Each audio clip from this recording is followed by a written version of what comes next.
जुहार कुशली खबर के आपण मन के स्वागत।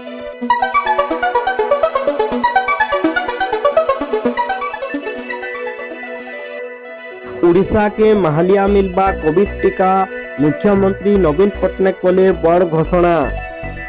ओडिशा रे सबके महालिया कोविड टीका मिलबा इटा के नहीं करी मुख्यमंत्री नवीन पट्टनायक घोषणा करिछन। मुई हाथ जोड़ी आपण मन के अनुरोध करूछे जे कोविड कटकणा पालन करून। मुई लॉकडाउन शटडाउन नी चाहबार बोली मुख्यमंत्री नवीन पट्टनायक कहिछन।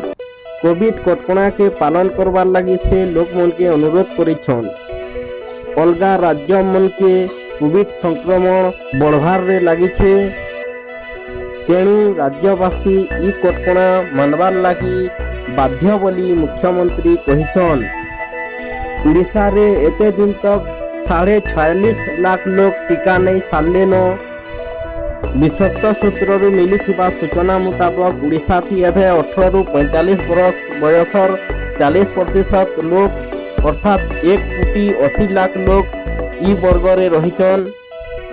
राज्य सरकार जदि ई वर्ग लोक मन के मागणा थी टीका देवे राजकोष नु 2000 कोटी टंका खर्चा हवा बोली कहिचन।